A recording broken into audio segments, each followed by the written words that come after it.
Мінекей ары қарай оң жақтағы спицадағы петлядан 2 петля, сол жақтағы петлядан 1 петля алып іліп аламыз да қысқартамыз. Дәл осылай ең соңындағы 4 петля қалдыды ғой бағана.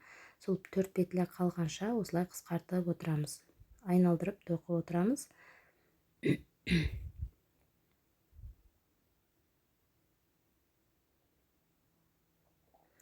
Бір 3 петляны қысқарттық. Мына жақтан оң жақтан 2, сол жақтан 1. Ары қарай оңмен тоқып өтеміз.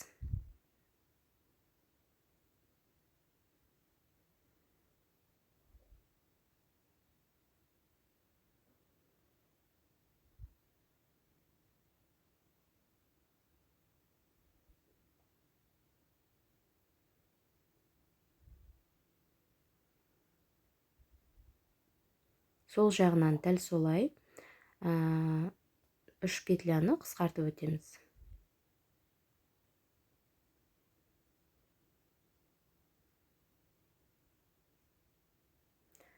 Тоқымамызды айналдырамыз. 1 петляны іліп аламыз. Ары қарай бұл теріс жағы, жаңағы тоқып өткеніміз оң жақ. Лицевая гладь дейді. Екінші жағы, ішкі жағы. Дәл осылай оң техникасын қолдану арқылы тоқып өтеміз.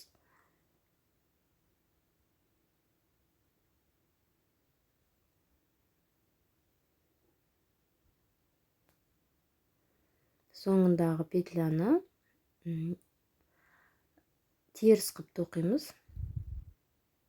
Тоқымамызды айналдырып 2 петля іліп алдық. Дәл солай ары қарай 3 петляны қысқартып өтеміз.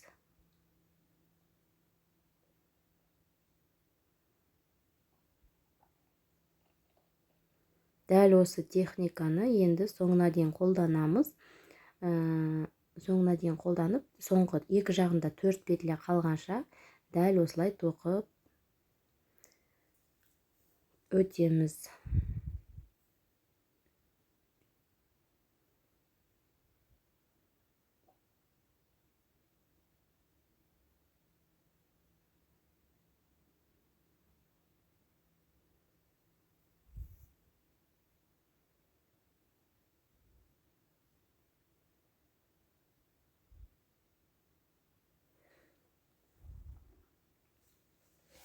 Соңында изнаночный теріс қылып тоқыдық 3 петляны қысқартқанда. Ары қарай 1 петляны іліп алып, ары қарай дәл солай оң техникасын қолдану арқылы тоқимыз. Бұл ішкі жағы. Пинеткидің ішкі жағын тоқып отырмыз. Маркер тұрған жер ол сыртқы жағы болып саналады.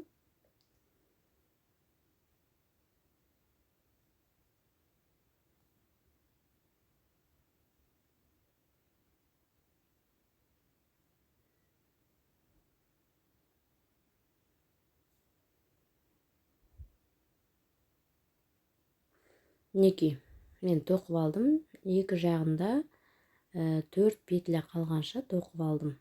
Менде міне табаны шықты.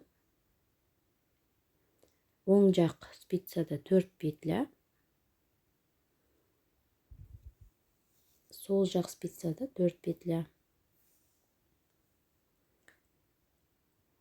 Енді осылай ортасындағы спицадағы сымнан, ортасындағы спицадан 2 петля алып қысқарттық. Оң жақтағы спицадан 1 петля алып қысқарттық. Мына маркерді алып тастайын. Әрі қарай оң техникасымен тоқимыз. Техникасын әрі қарай жалғастырамыз. Қандай техника қолданып тұр, әрі қарай сол бойынша тоқимыз. Енді бізде 4 петля қалды. Екі жағында 4 петлядан сол 4 петляны ортасынан 2 петля қосып отырып, жанынан 1 петля қосып отырып, қысқартып, соңына дейін қысқартамыз. Біздің өкшеміз шыққанша осылай қысқартып өтеміз.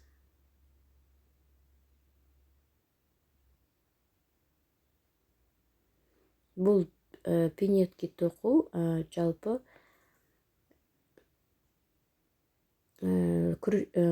спица ұстап көрмегендерге арналған, спицаны қолданып көрмеген, бірден тоқып кете алады. Тек қана оң және теріс тоқылу техникасын игеріп алса болғаны. Спицаға ілмек ілу, оң және теріс техникасы менің видеоларымның ішінен қарап көрсеңіздер болады.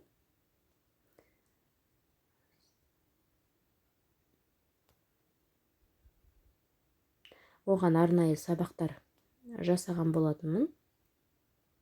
Сол сабақтарды қарап, игеріп алсаңыздар, бұндай заттарды тоқу жеңіл болады. Жалпы спицамен тоқыған бұйымдарыңыз жұмсақ болып шығады. Ал крючокпен тоқыған кезде, бір ғана крючокпен тоқыған кезде ол кішкене қаттылау, тығыздау болып тоқылады.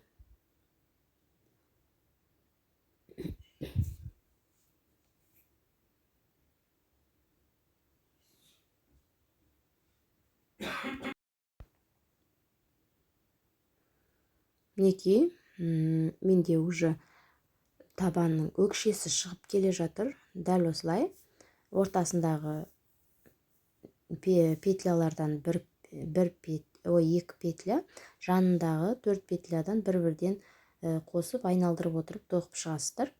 Менің табаным шықты. Енді мен уже өкшесін шығарып жатырмын.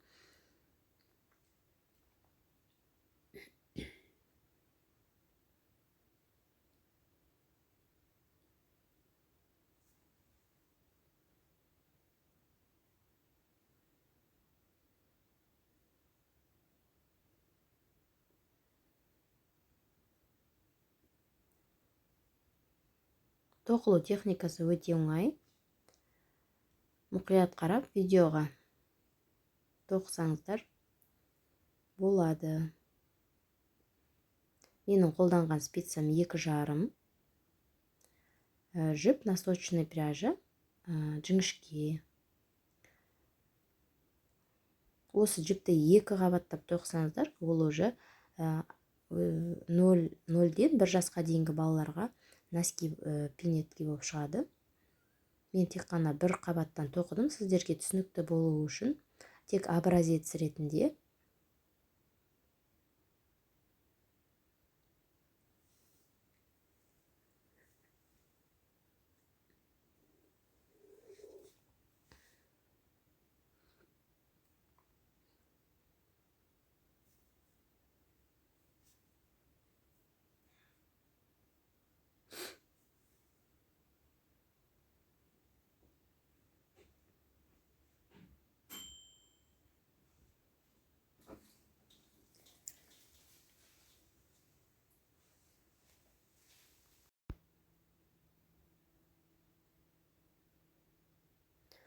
Осылайынан қысқартып, соңына дейін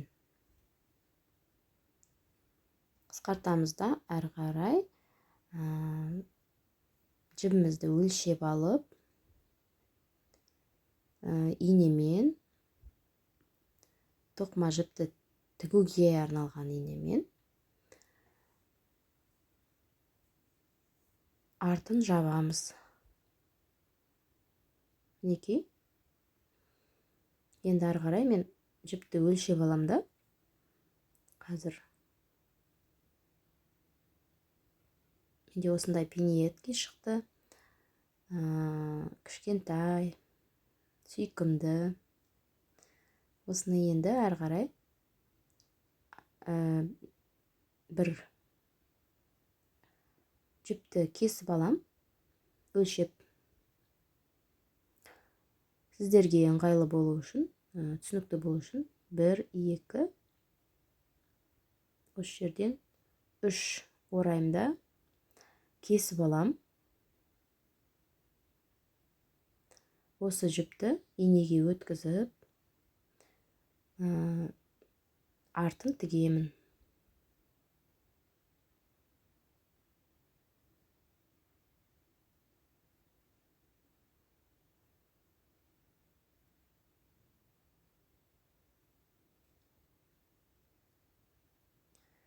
Қалғанын енді жіп инемен айналдырып отырып тігіп тастау керек. Сонымен біздің пинеткеміз осылайынан дайын болады. Ішіндегі қалдық жіптер бағанағы ар жағын, теріс жағын айналдырамыз да пинеткенің, инеге өткізіп, ішіне жасырып жібереміз. Мінекей, осылай в раскол тігеміз. Әрбір петляның ішінен өткізіп отырамыз. Екеуін беттестіріп аламыз да, екі жағындағы петляларды бір-біріне беттестіріп, бір-біріне қаратып инемен тігіп тастаймыз.